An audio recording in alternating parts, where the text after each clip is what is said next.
본문을 읽겠습니다. 마태복음 24장. 마태복음 24장은 여러분 예수님이 직접 말씀하시는 계시록입니다. 한번 32절부터 44절까지 읽겠습니다. 천천히 시작. 무화과 나무의 비유를 배우라. 그 가지가 연하여 지고 잎사귀를 내면 여름이 가까운 줄을 아나니 이와 같이 너희도 이 모든 일을 보거든 인자가 가까이 곧 문 앞에 이른 줄 알라. 내가 진실로 너희에게 이르노니 이 세대가 지나가기 전에 이 일이 다 일어나리라. 천지는 없어질지언정 내 말은 없어지지 아니하리라. 그러나 그 날과 그 때는 아무도 모르나니 하늘의 천사들도 아들도 모르고 오직 아버지만 아시느니라. 노아의 때와 같이 인자의 임함도 그러하리라.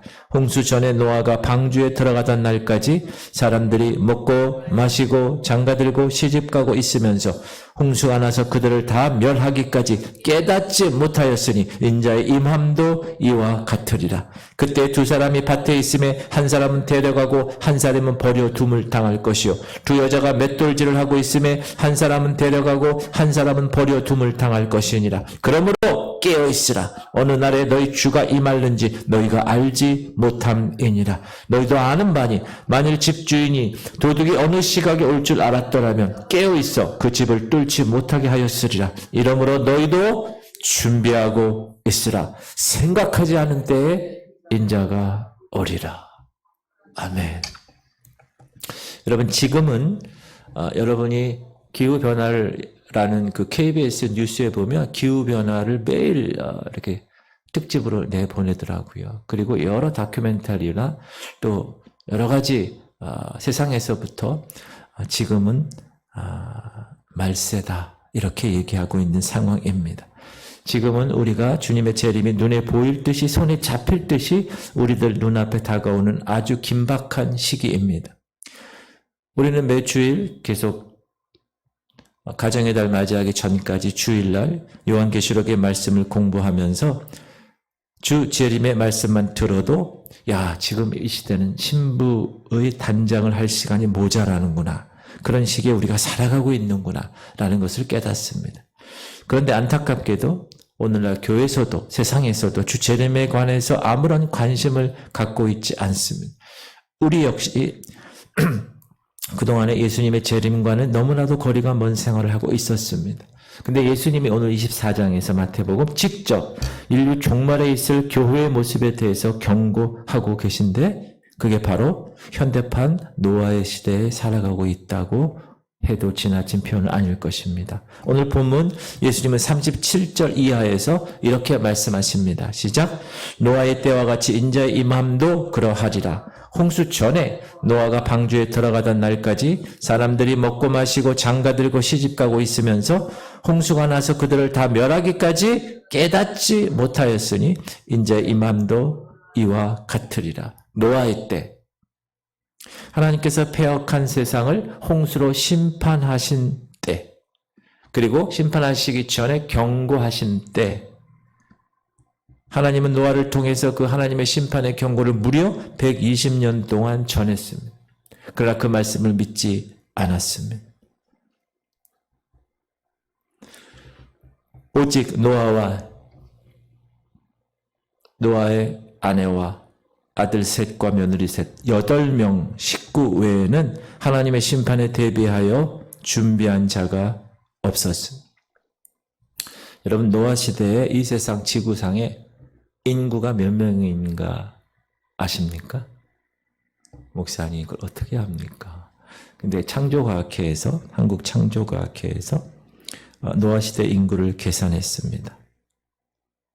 아담부터 노아 때까지 노아 600살 때 아담부터 노아 600살 때까지가 1656년이 흘렀어요. 그리고 변수들을 최소로 잡았어요. 그래서 계산했습니다. 가족은 6인 가족 그리고 한 세대를 100년으로 쳤을 때 그리고 수명을 500년으로 잡았을 때 그때 다 900년이었으니까 그렇게 잡았을 때 최소로 홍수 당시 인구는 최소한 2억 3,500만 명. 우리나라 인구보다 남북한보다 더 많은 인구 2억 3,500만 명. 제가 얘기한 게 아니라 한국창조과학회에서 그렇게 과학적 증거를 통해서 이야기한 거예요. 그런데 구원받은 사람은 단 8명이었다라는 것입니다. 세상을 살아가는 하나님의 백성들조차, 그 당시에도 하나님의 백성들이 있었겠죠. 노아가 피 맺히게 외치는 그 심판의 경고를 농담으로 듣습니다. 그리고 자기들이 하고 싶은 일을 하죠. 장가가고 시집가고 장사하고 먹고 마시고 지내는, 여러분 이것이 나쁘다는 것이 아니라 그런 세상 일에만 관심을 두었다고 성경은 기록한다는 거예요. 그 일에만 전념했다. 하나님 생각은 전혀 안 했다. 말세에 대한 생각을 전혀 안 하고 그냥 먹고 살고 시집가고 장가가고 쾌락을 즐기는 그런 것에서만 전념했다. 그래서 이런 그들의 신앙생활은 결국 주님의 말씀대로 하늘의 창이 열려서 장태 같은 빗줄기가 쏟아져 내려서 홍수로 이 세상에 모두 휩쓸려 다 멸하기까지, 그들은 그것이 하나님의 심판인 줄조차 몰랐다.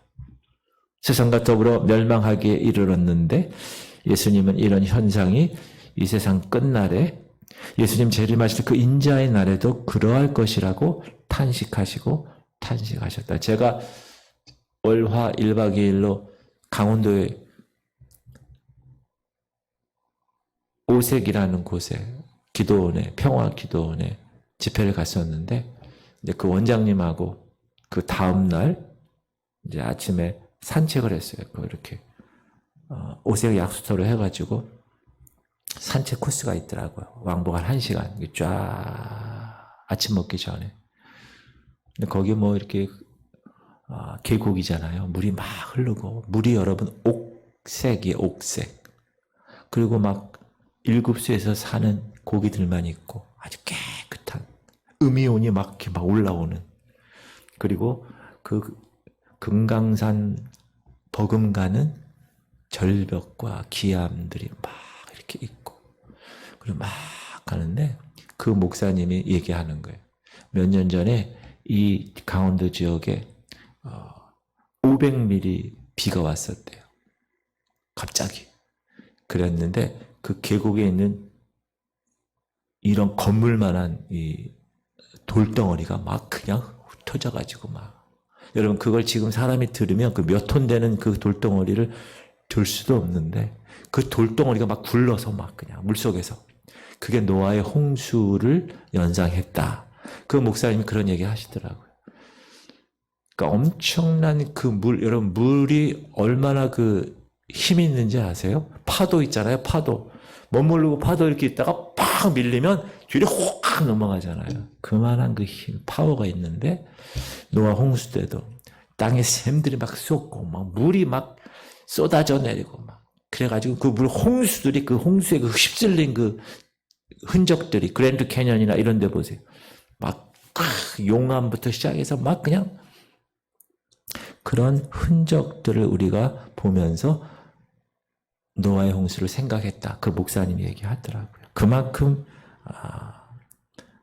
엄청난 일이 있었었다라는 것입니다.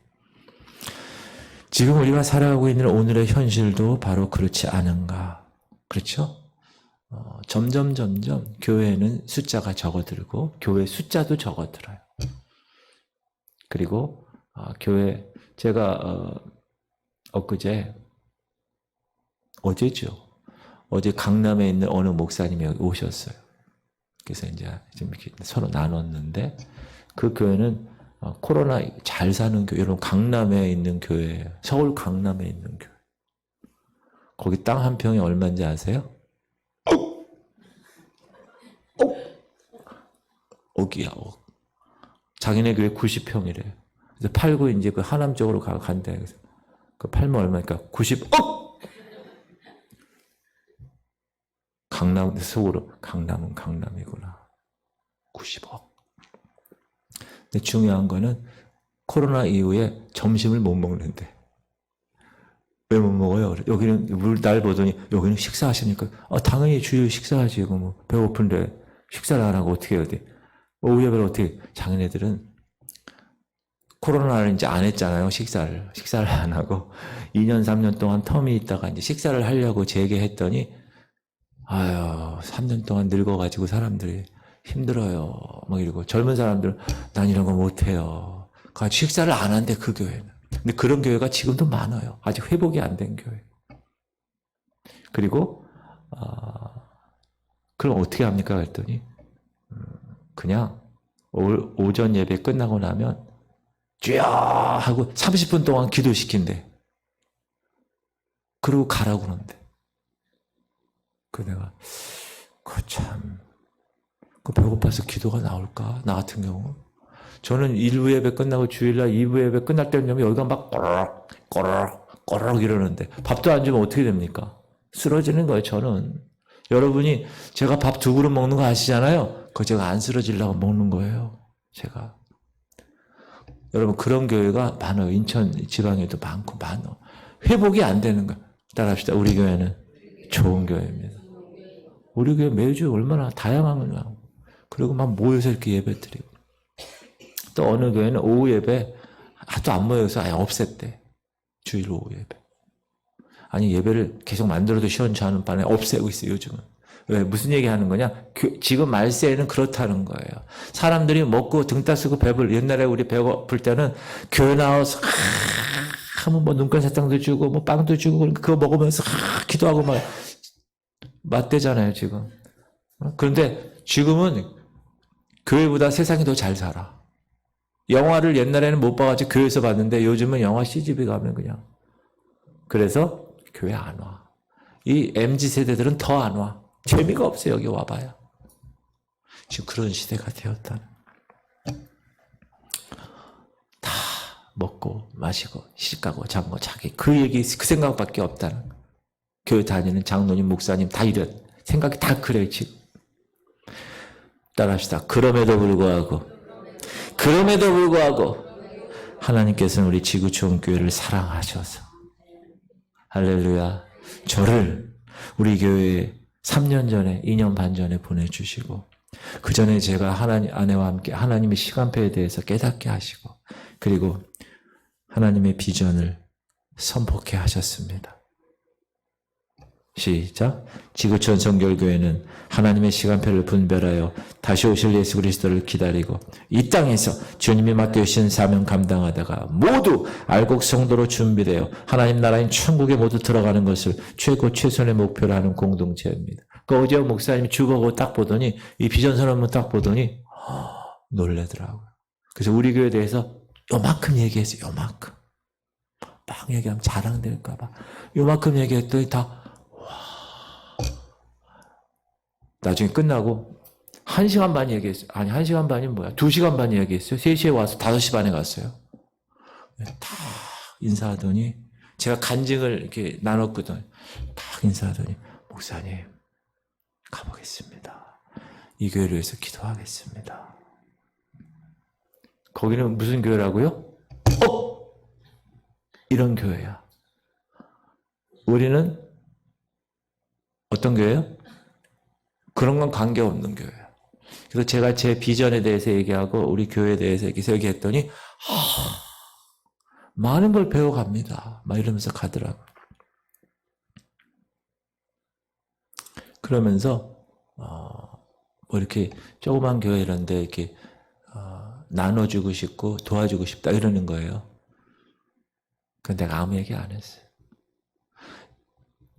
그런 얘기 나오면 이 조그만 교회들은 뭐라는지 알아요? 저희 봉고차가 없어요. 저희 뭐가 없어요. 막 이렇게 좀 구걸 형식으로 이렇게 얘기하거든요. 근데 저는 아무 얘기 안 했어요. 왜? 하나님 다 채워주셨는데. 할렐루야. 아니 나는 그런 얘기를 할 때 절대 부럽지 않더라고요. 그 뭐가 부러워? 90억. 90평에서 90평 해가지고 어디 가서 뭘 하겠어. 근데 그 얘기 들어보니까 장로님 무슨 파 분열돼가지고 자기가 가가지고 다 까먹었대. 성도들을 다 분열나고 나가고 또 나가고 그만 얘기해야지. 네. 제가 자랑하는 게 아니라 따라합시다. 우리 교회는 정말 좋은 교회입니다. 그 제가 다 가고 나서 제가 이제 경원신학교 저녁에 가거든요. 차 안에서 내가 하나님께 감사 기도 드렸어요. 하나님 너무 감사. 우리 지구촌 성결교회 너무 감사. 제가 막 날아갈 것처럼 감사했어. 부럽지 않아. 부럽지 않아. 90억, 100억? 부럽지 않아. 난 전혀. 저는 9년 동안 재정에 관해서 하나님 훈련시키셔가지고 뭐 돈에 관해서는 뭐 그만 얘기해야지. 사랑하는 성도님들, 우리 지구촌 성결교회는 올해 창립 30주년을 맞이했습니다. 그동안 숫자적으로 볼 때는 많지 않은 성도들이 오늘까지 교회의 명맥을 이어왔습니다. 그럼에도 불구하고 하나님께서 저를 통해서 주 재림의 나팔을 불게 하시고 이를 위해서 사단의 권세와 싸우는 영적 투쟁을 하게 하셨습니다. 저는 비록 우리 교회 규모나 그 교회는 건물도 있대요. 근데 담대히 얘기해. 우리는 월세 냅니다. 주 재림 나팔을 불게 하시고 이를 위해 사단의 권세와 싸우는 영적 투쟁을 하게 하셨습니다. 저는 비록 우리 교회 규모나 성도들의 숫자는 많지 않아도 하나님께서 우리 교회에 주신 비전을 붙들고 주님 오시는 그날까지 이 삶을 감당하는 것이 하나님의 뜻을 이루는 것으로 확신하고 있습니다. 성경은 알고가 많지 않을 것이라고 그랬어요. 그 2억 명이 넘는 그 노아 시대 때 단 8명만 알곡이었다는 거예요. 그러나 그 알곡만이 주님의 곳간에 들어가게 될 것입니다. 그 알곡만이 예수 그리스도의 신부가 될 것입니다. 그러므로 그 어떤 사람도 잠들지 않고 늘 깨어서 순결한 신부로 여러분은 정혼한 상태야. 예수님과 정혼한 상태예요. 정혼은 뭐냐? 약혼하고 좀 달라요. 약혼은 그냥 약혼 파혼할 수도 있지만 정혼은 결혼이나 똑같은 거예요. 여러분 지금 예수님과 결혼한 상태인데 그럼 신랑은 어디 갔어요? 예수님은 여러분과 살 집을 위해서 지금 지으러 갔어요. 집 지으러. 이제 오신다고요. 그러므로 어떤 한 사람도 잠들지 않고 신부가 잠들면 어떻게 해? 신랑이 언제 올지 모르는데. 그리고 순결한 신부로 단장해야 되는 거예요. 신랑 안 온다고 옆집 남자 만나면 되겠어요? 안 되는 거예요. 그렇지. 늘 기다리고 살아가는 그런 교회와 그런 성도들이 되길 소망합니다. 할렐루야. 오늘 아주 우리 성도님들이 아주 반응이 좋습니다. 자, 성경에는 언제 주님이 오실 것이라는 주 재림의 날과 시간에 대해서 언급된 말이 있나요? 없나요? 없어요. 없을 뿐 아니라 뭐라 그러냐? 하늘의 천사들까지도 모른다는 거야. 예수님도 몰라요. 아버지만 알아요. 예수님 지금 천국에 가가지고 우리랑 같이 살 집을 지금 만들고 계시는데 다 만들면 어떻게 된다고요? 아버지 하나님이 야 이제 갈 시간이야. It's time to go. 이럴 때 가는 거예요. 이렇게 오시는 거예요. 그때 아직 그때가 안 됐다는 거예요. 만약 우리 하나님의 백성들이 주의 재림의 시기나 인류의 종말에 대해서 전혀 알 필요가 없다. 주 재림의 징조 몰라도 된다. 라고 했다면 성경에 이사야, 예레미야, 에스겔, 다니엘, 호세아, 요엘, 아모스, 요나, 스바나, 스가랴 이런 말라기 이런 모든 예언의 말씀 또 복음서의 예언의 말씀 또 서신서의 그런 예언의 말씀을 많은 계시를 주실 필요가 없다는 거예요. 반드시 있고 또 그 예언의 말씀들을 잘 이렇게 구슬을 꿰보면 탁탁탁탁 맞아요. 그냥 한 사람이 딴 얘기하고 이 사람이 딴 얘기한 게 아니야. 저자들은 다 다르지만 성령께서 인스피레이션, 영감을 주셔서 성경을 썼기 때문에 하나하나 이 아구를 맞추면 딱 맞는 거라는 것이죠. 성경에 게시된 인류의 종말은 두 가지 사건의 징조로 나타납니다. 하나는 인류가 종말이 되는 징조, 또 하나는 그리스도 재림에 이르는 징조. 같은 말일 수도 있어요. 그러나 인류의 종말에 이르는 징조는 뭘로 나타나느냐? 이스라엘이라는 나라의 회복으로 나타나고 적 그리스도가 쫙 등장하는 것으로 나타나고 그리스도의 재림에 이른 징조는 이제 적 그리스도에 의한 한 일의 언약을 세울 것이에요. 이스라엘과 또 두 증인의 등장으로 계시되어 있습니다. 성경에. 자, 그러면 인류가 종말에 이르렀다고 하는 징조가 성경에 어떻게 나옵니까? 두 군데서 우리가 볼 수가 있습니다. 이건 대단히 중요한 것입니다.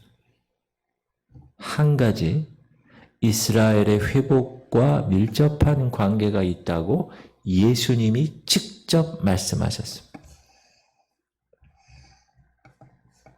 시작. 보라, 너희 집이 황폐하여 버려진 바 되리라. 내가 너희에게 이르노니 이제부터 너희는 찬송하리로다. 주의 이름으로 오시는 이여 할 때까지 나를 보지 못할, 지금 교회 시대를 얘기하는 거예요. 주님의 이 예언대로 너희 집이 황폐하여 버린 바, 여러분 너희 집은 이스라엘 집을 얘기하는 거예요. 지금 이 마태복음은 유대인에게 전한 메시지거든요. 유대인에게 얘기하는 거예요. 그래서 유대인은 이 예언대로 AD 70년에 로마의 장군 타이투스에 의해서 완전히 예루살렘이 황폐화되고 2000년 동안이나 버림받아서 유랑 민족으로 살아갔습니다.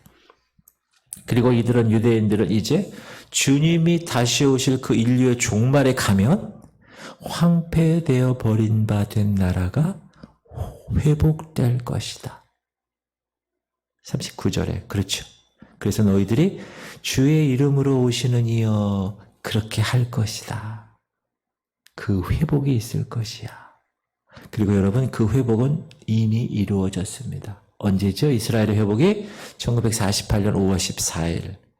2000년 동안 없었던 그 곳에 하나님의 선택된 이스라엘이 그 땅에 나라를 세웠습니다. 이스라엘의 독립을 이야기합니다. 그리고 이제 그 독립 이후에 주님은 이스라엘의 남은 자들을 구원할 위해서 그 야곱의 고난의 때, 그게 뭐냐? 이스라엘 민족이 국가적으로 7년 대환란 때 회개하고 의도 많습니다. 의도 터져요. 국가적으로 의도 터져요. 그래서 그들이 회개하고 국가적으로 구원을 받는 일이 일어난다는 거예요. 그래서 이스라엘의 남은 자들의 구원을 위한 준비가 마쳐지면 구원을 위해서 예수님이 예루살렘 앞 동편에 있는 감람산에 재림하실 것이다. 예수님이 그렇게 얘기하신 거예요. 그리고 바울 사도도 얘기했어요. 사도 바울도. 로마서에 보면 이스라엘의 남은 자들에 대한 구원의 비밀을 얘기했는데, 시작. 형제들아, 너희가 스스로 지혜 있다 하면서 이 신비를 너희가 모르기를 내가 원하지 아니하노니, 이 신비는 이방인의 충만한 수가 돌아오기까지 이스라엘의 더러는 우둔하게 된 것이라. 그리하여 온 이스라엘이 구원을 받으리라. 기록된 바 구원자가 시온에서 오사 야곱에게서 경건하지 않은 것을 돌이키시겠고, 내가 그들의 죄를 없이 할 때 그들에게 이루어질 내 언약이 이것이라 함과 같으니라. 이방인의 구원의 수가 차기까지 이스라엘은 복음을 배척할 거라는 거예요. 메시아도 죽였고 지금도 예수 그리스도를 진정한 메시아로 인정하지 않죠. 배척하는 거예요. 언제까지? 이방인의 구원의 숫자가 차는 임계점까지. 이제 그 임계점이 차면 이제 그 다음에 이스라엘이 구원을 얻는 날이 올 것이야. 국가적으로. 이스라엘의 민족적인 구원은 이스라엘이 회복돼야 가능하기 때문에 우리가 이스라엘을 회복하는 것을 살펴보는 일은 이 인류의 종말에 대해서 아주 필수적이라는 거예요.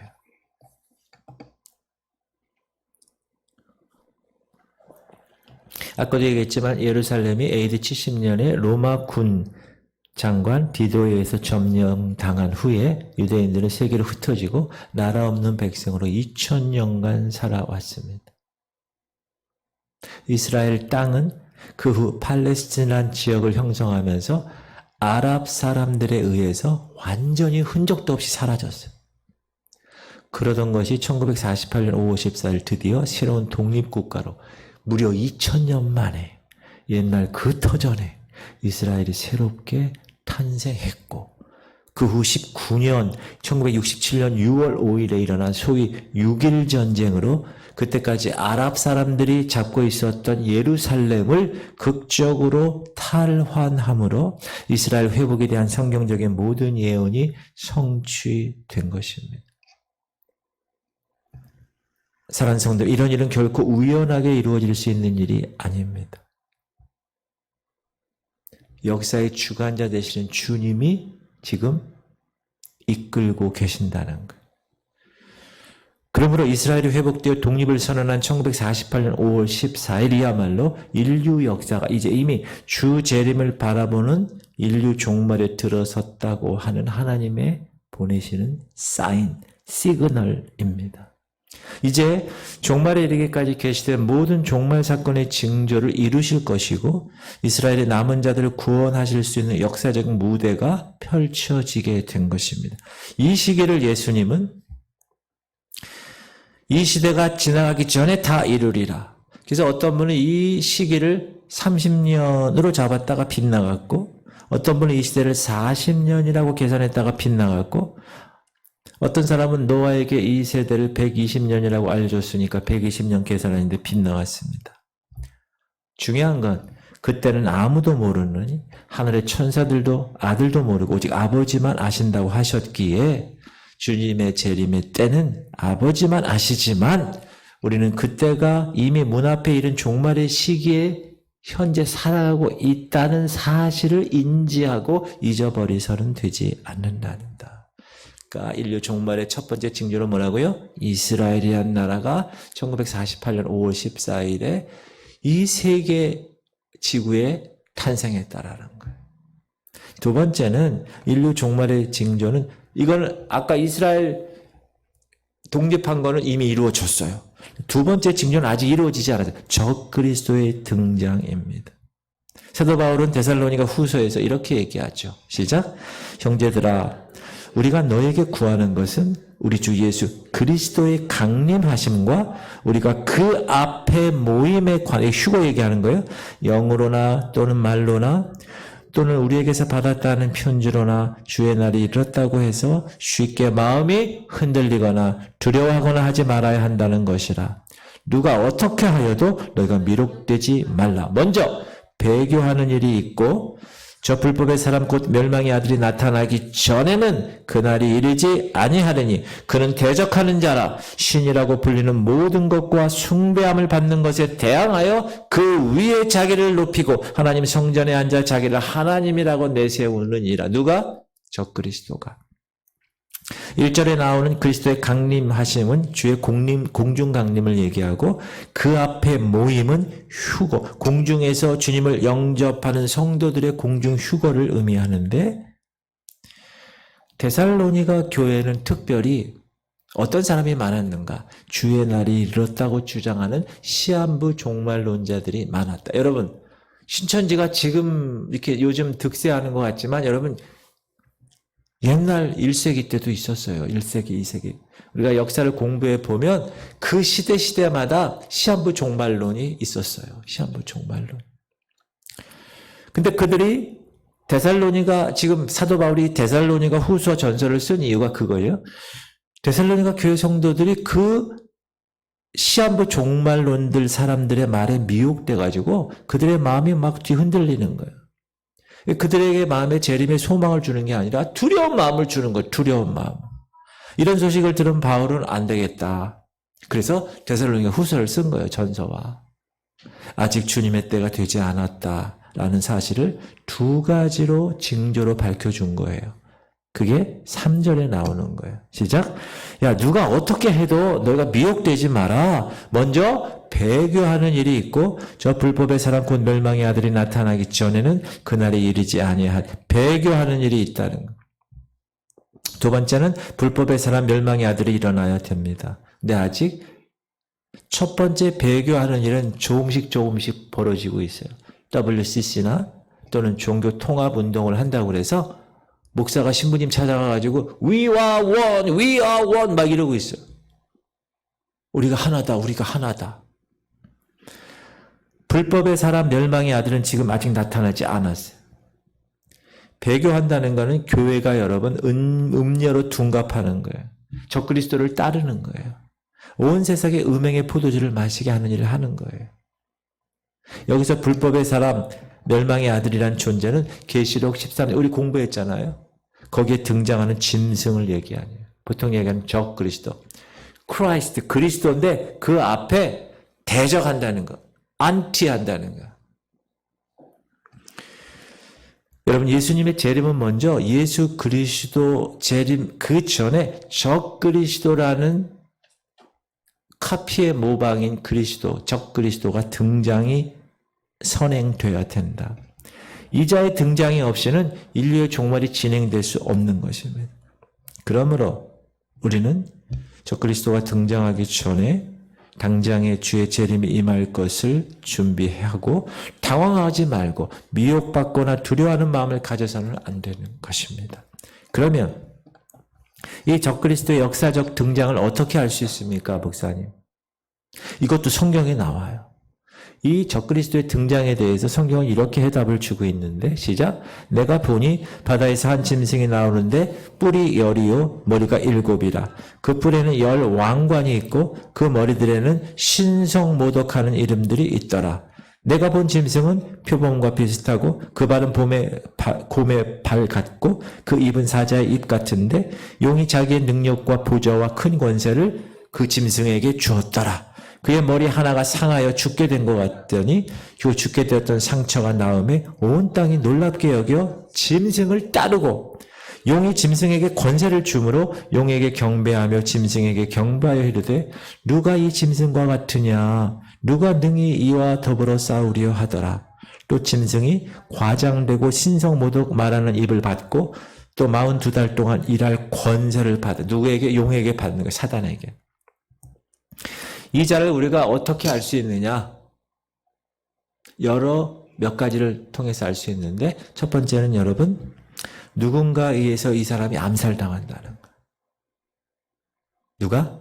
적그리스도. 짐승이라고 적그리스도가 여러분 암살당해. 그러면 CNN에 해당하는 뉴스부터 시작해가지고 모든 이 지구상에 있는 방송국들이 다 중계를 할 거예요.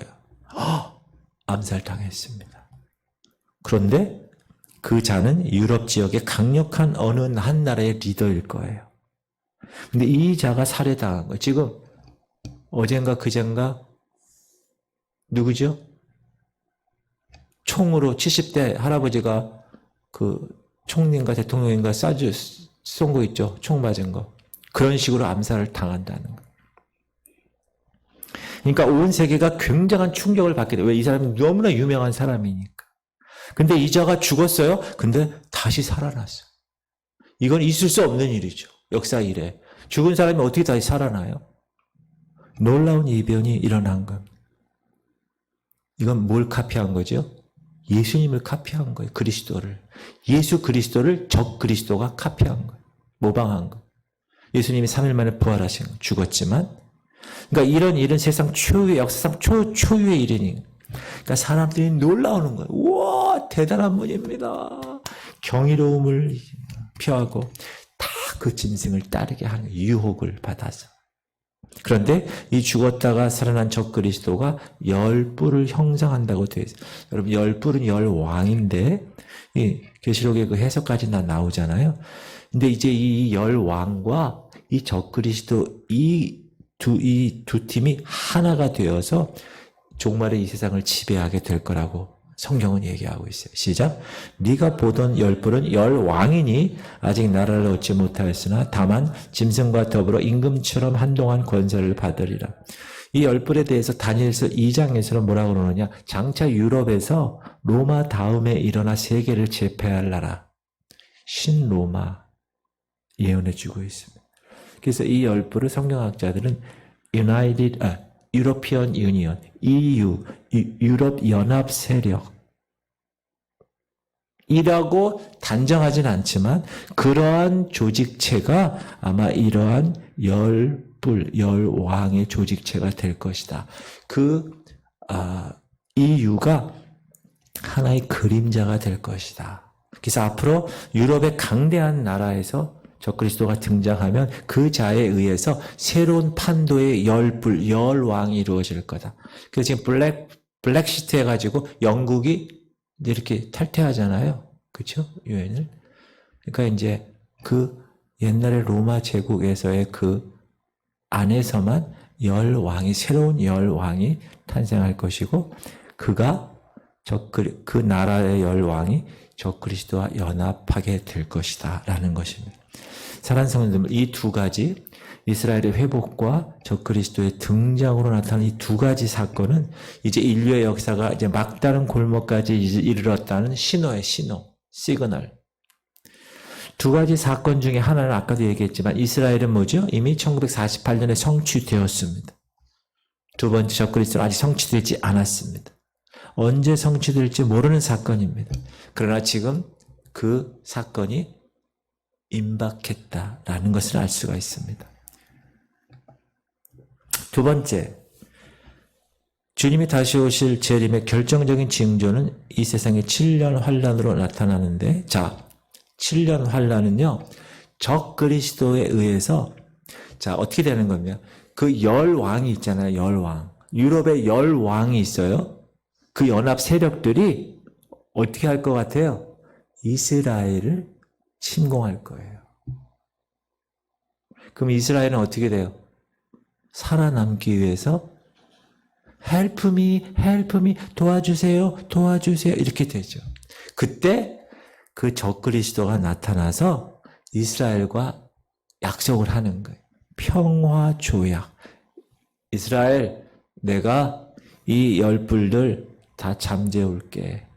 나랑 체결하자. 약속하자. 7년간 평화 조약을 의미하는 언약을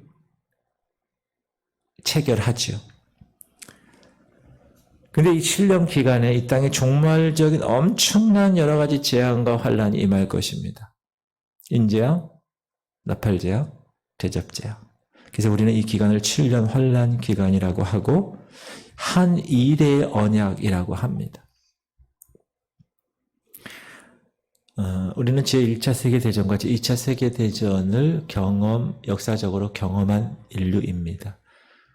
이제 3차 세계대전이 일어날 것을 두려워하고 있습니다. 1차, 2차 세계대전 때는 그냥 총으로 쏘고 미사일 쏘고 원자폭탄 2대가 히로시마하고 나가사키에 뿌려진 것으로 끝났습니다. 그러나 이제 이 3차 세계대전은 그런 수준 낮은 무기들의 전쟁이 아닙니다. 이제 핵전쟁이 될 것입니다. 그리고 이 핵전쟁으로 인하여 세계는 결과적으로 파멸을 하게 될 것입니다. 계시록에서는 이 전쟁을 9장 14절, 15절에 이렇게 이야기합니다. 시작.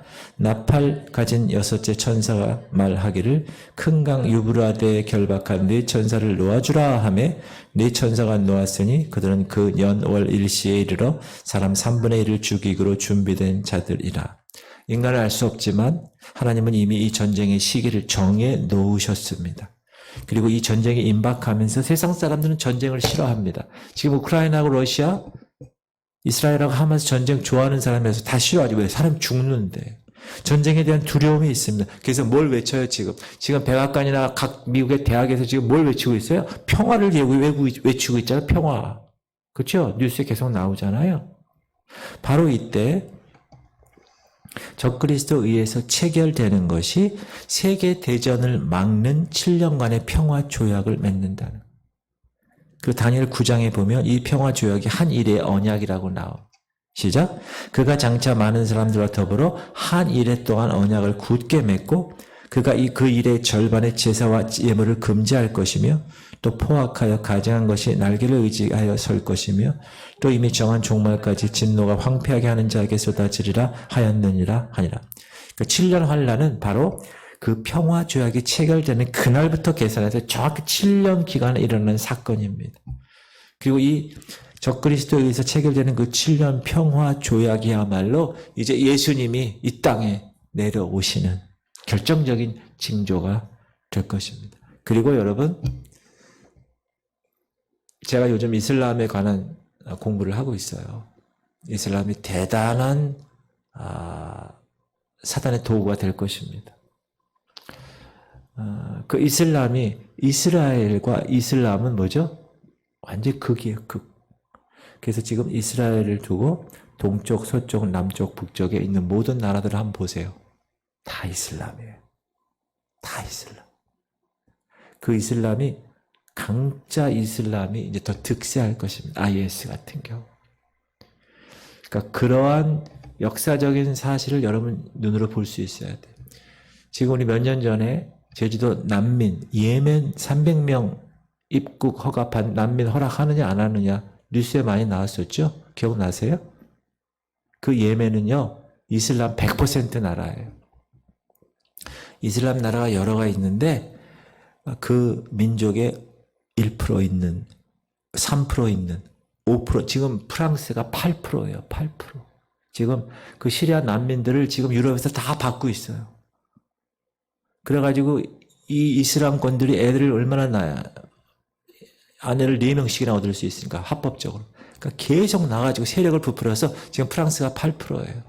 그 프랑스 그리고 이슬람 지역에 사는 그 지역은 경찰권이 들어가지도 못해요. 거기는 죽음이야. 자기네 이슬람 아니면 죽음이에요. 코란, 죽음, 칼. 그래서 아마 유럽이 이슬람화 될 것입니다. 그러면 그 큰 이슬람과 지금 중동에 있는 그 현재 이슬람권들 아주 큰 세력이 될 것입니다. 이스라엘 대적하는 것으로. 적그리스도에 의해서 맺어질 그 한 언약, 한 일의 언약은 이 시대를 살아가는 그리스도인들에게는 뭐죠? 야, 주님의 재림이 가까웠구나 라는 것을 결정적으로 아는 징조가 될 것이기 때문에 대단히 중요한 것입니다. 그리고 이런 평화조약이 이루어지면 이 세상 모든 사람들은 그 전쟁을 하지 않고 평화조약을 체결했잖아요. 그러니까 이 조약을 성사시킨 적그리스도를 환호하고 그를 인류의 메시아로 여기고 살아있는 하나님으로 맞이할 것이라는. 사실 그는 누구예요? 사단의 쫄개인데 그걸 모르는 거예요. 우리 그리스도인들만, 그리고 이 말세에 어떻게 일어날 것을 하나님께서 깨닫게 하시는 사람들만 이 적그리스도에 관하고 7년 환란에 관한 이것들 연결시킬 수 있는 거예요. 왜? 그 사람은 위대한 정치가가 될 것이거든요. 그 적그리스도가. 그래서 그 정치가를 평화조약까지 했던 정치가를 특히 유대인들에게 있어서는 얼마나 박수를 치겠어요. 성경에 기록된 예언의 말씀에 우리가 귀를 기울이지 아니하면 이런 걸 몰라요. 징조를 몰라. 세상 그렇게 되어 가는데 그걸 보고도 깨닫질 못해.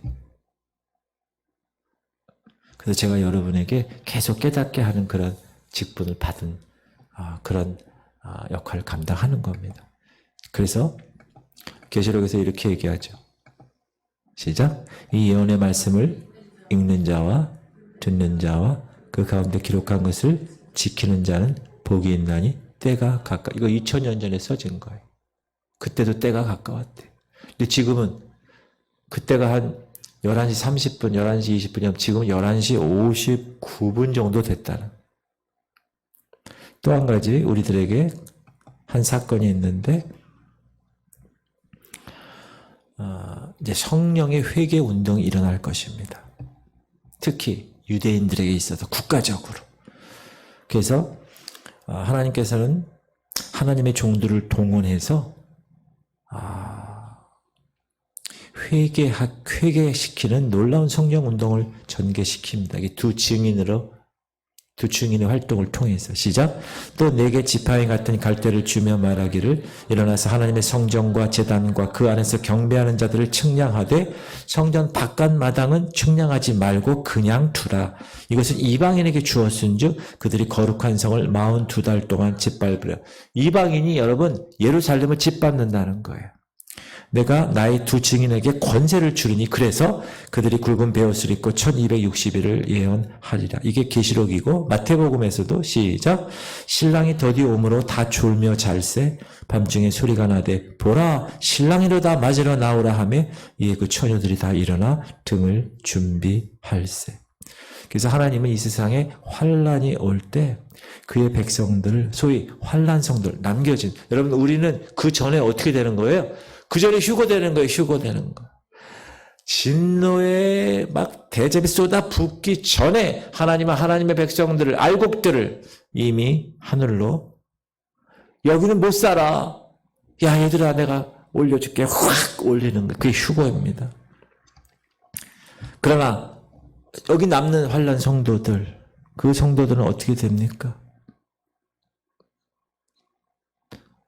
순교할 각오를 하고, 그쵸?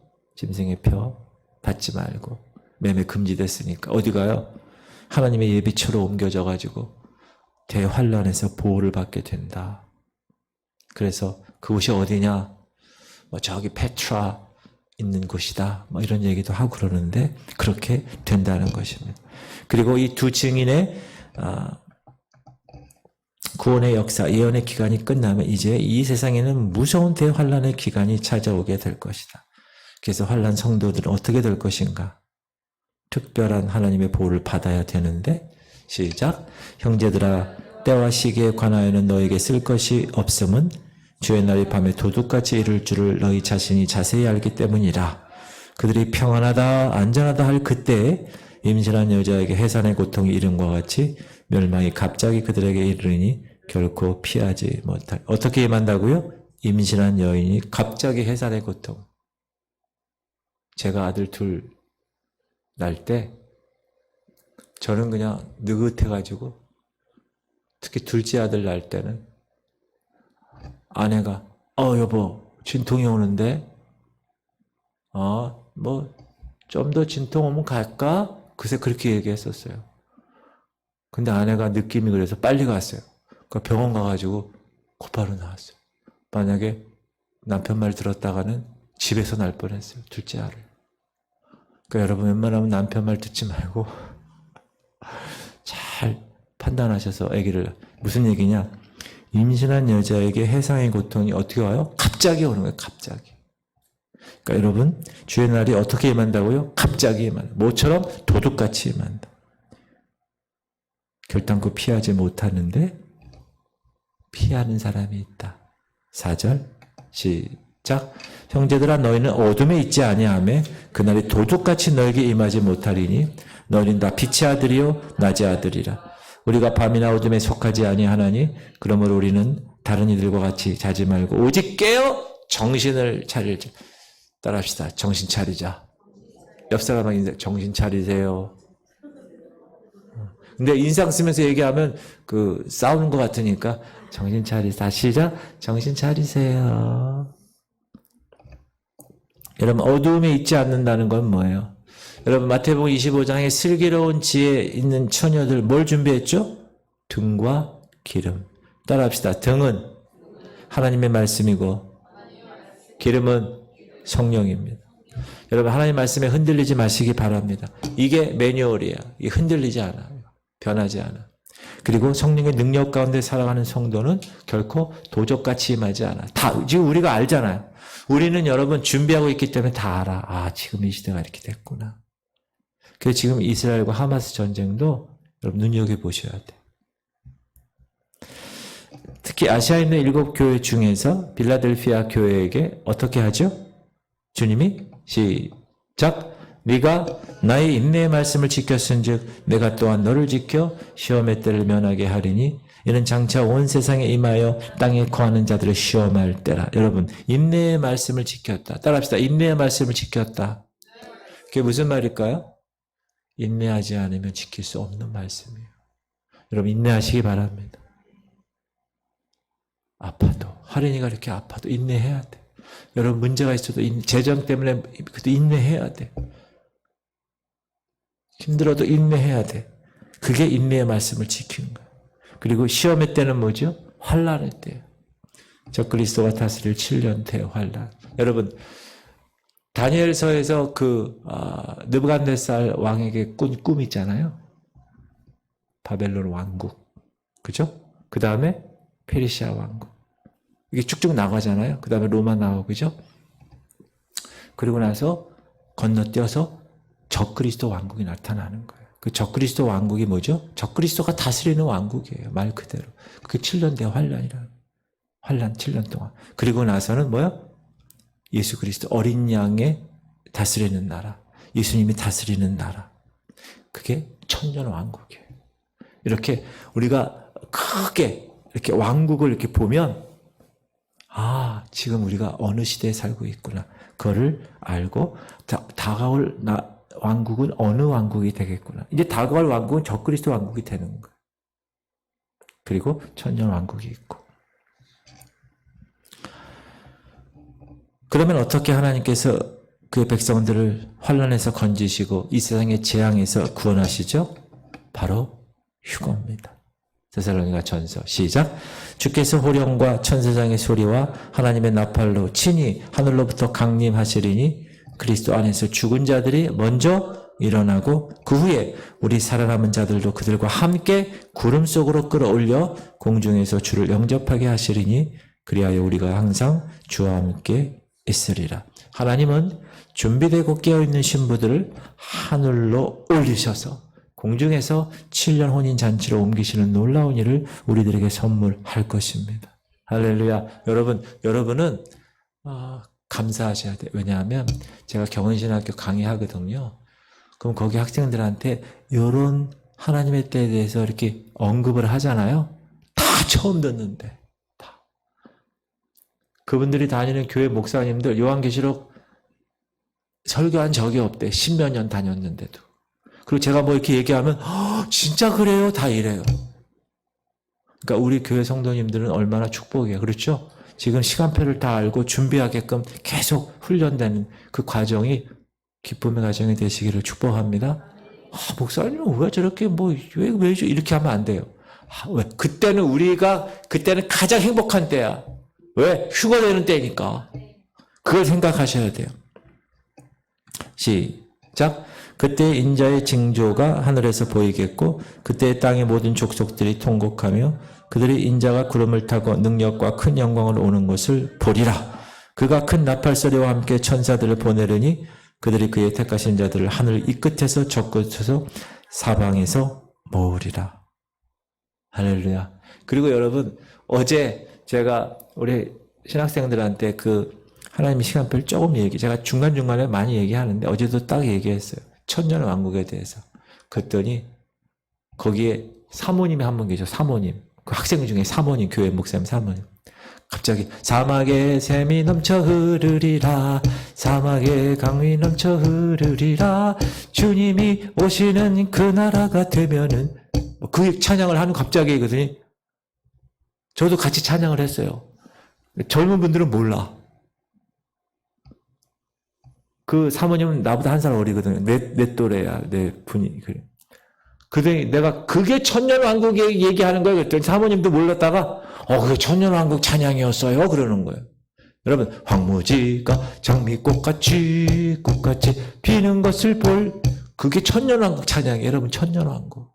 사자들이 어린 양과 뛰놀며, 애기들이 독사굴에 손을 넣고, 소가 풀을 뜯어먹고, 원래 에덴 동산에서 낙원, paradise. 근데 그 낙원이 어떻게 됐어요? 잃어버렸어요. 실낙원이 됐어요. lost paradise. 근데 그것이 나중에 하나님이 약속하신 그 낙원을 끝까지 포기하지 않고 하나님은 복낙원, 낙원을 복원시키는 거예요. 언제? 천년왕국 때 이 땅에서. 그래서 복낙원이에요. 복받는 낙원이 아니라 다시 회복하는 복낙원. 그래서 우리는 하나님 원래 계획하신 그 에덴 동산을 이 땅에서 사는 거 1000년 동안 여러분 기대가 안 됩니까? 그때는 우리의 나이가 나무의 수명 같다고 그랬잖아요. 100살 때 죽으면 아이고 어린아이가 죽었구나 그렇게 얘기한대잖아요. 그러니까 여러분 우리가 아담이 에덴 동산에서 살았던 그 모습 그대로 우리가 살아갈 수 있다는 거. 별로 감동을 안 받으시네. 할렐루야. 막 흥분돼야 되는데 사랑하는 성도님들 주님 다시 오시는 날이 가까워졌습니다. 그날과 그때는 모르지만 주님은 따라합시다. 내가 속히 오리니. 시작. 보라 내가 속히 오리니 내게 줄 상이 있어 각 사람에게 그가 행한 대로 갚아주리라. 나는 알파와 오메가요 처음과 마지막이요 시간과 마침이라. 시작과 마침이라. 그래서 제가 거기서 붙여놓은 거예요. 보라, behold, 내가 속히 오리니. I come quickly.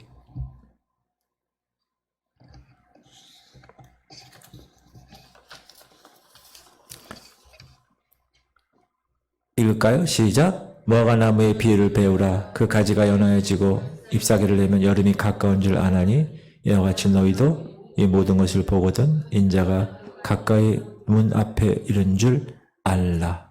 베드로 시작. 그러나 주의 날이 도둑같이 오리니 그날에는 하늘이 큰 소리로 떠나가고 물질이 뜨거운 풀에 풀어지며 땅과 그 중에 있는 모든 일이 드러나리로다. 이 모든 것이 이렇게 풀어지리니 너희가 어떠한 사람이 되어야 마땅하냐. 거룩한 행실과 경건함으로 하나님의 날이 임하기를 바라고 간절히 사모하라. 그날에 하늘이 불에 타서 풀어지고 물질이 뜨거운 불에 녹아지려니와 우리는 그의 약속대로 의가 있는 곳인 새하늘과 새 땅을 여러분, 노아 홍수 이전에는 궁창에 물층이 있었어요. 그래서 사람들이 어떻게 살죠? 900살을 산 거예요. 1000년을 살았어요. 그 해로운 광선을 다 막아주니까. 근데 그게 노아 홍수 때문에 다 내려갔죠. 땅에. 그리고 사람이 120년 살게 된 거예요. 근데 이제 여러분, 미래에는 어떻게 될 거냐 하면, 지금 베드로 후서 말씀 봤죠. 하늘이 큰 소리로 떠나고 물질이 뜨거운 불에 풀어지고 땅과 그 중에 있는 모든 이들 완전히 뒤집어져. 노아 홍수 때 뒤집어져서 지금 우리가 이렇게 사는 거예요. 이 땅이, 지구가. 에베레스트 산이 높아졌고 바다는 깊어졌고 그전에는 그렇지 않았었거든요. 그리고 물층이 있었고 그래서 1000년을 살았어요. 근데 이제 여러분 1000년 왕국 때 그 전에 이 대환란기를 어떤 학자들은 이렇게 이제 창조과학에서 이런 얘기를 하는 거예요. 7년 환란 때 특히 후반부 때 지금 뭐라고 그래요? 하늘이 큰 소리로 떠나가고 물질이 뜨거운 불에 풀어지고 땅과 그 중에 있는 모든 일이 드러난다. 하늘이 불에 타서 풀어지고 물질이 뜨거운 불에 녹아진다. 그래가지고 그 격동기를 통해서 다시 노아 홍수 이전의 시대로 완만하게 된다는 거예요. 그래서 여러분 구부러지는 것이 펴지고 그런 말씀 많이 듣지 않았어요? 그게 다 천년왕국 얘기예요. 그래서 높은 산이 낮아지고 깊은 샘이 다 올라와서 평평히 크루트 된 게 스트레이트 되게 됐다. 세례 요한도 그 얘기 하잖아요. 예수님도 그 얘기하고 예언서에도 그 얘기를 많이 해요. 그게 다 주의 재림 때 이루어진다. 그리고 천문학 과학자는 어떻게 얘기하냐면 이제 여러분 이 육지에는 비가 안 올 거라고 얘기하는 거예요. 이게 증발이 되면 구름으로 돼가지고 물이 내려서 비가 내려 다시 순환이 돼야 되는데 천문 대기 학자는 뭐라 그러냐면 이제 증발된 것들이 육지로 안 가고 다 바다로 간다는.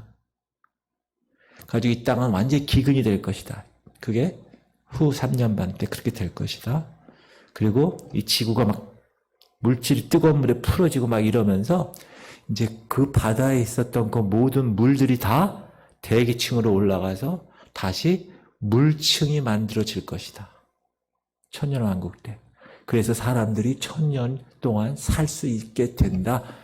노아 홍수 이전처럼. 그렇게 변증하는 과학자들이 있더라고요. 제가 그걸 딱 들으면서 공부하면서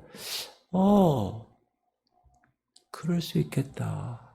하나님이 다시 회복하는 복락원이니까 지구상의 모든 시스템을 다시 노아 홍수 이전의 시스템으로 다시 복원을 하면 1000년을 사는 천년왕국이 되겠구나 라는 생각을 하게 되었습니다. 사랑하는 성도님들, 하나님은 1948년 5월 14일 이스라엘의 독립으로 움직일 수 없는 재림의 확실한 증거를 우리에게 보이셨고 1967년 6월 6일 전쟁을 통해서 예루살렘도 회복하게 하셨습니다. 이제 곧 예루살렘에 유대인들을 위한 새로운 성전 제3성전이 세워질 것입니다. 언제 우리들 앞에 어떤 위대한 세계적인 지도자가 나타나서 열 뿔을 형성할지 모릅니다. 그리고 이 자에 의해서 이스라엘과 한 일의 언약이 체결될 것입니다. 주님의 재림의 날은 여러분 두려운 날이 아닙니다.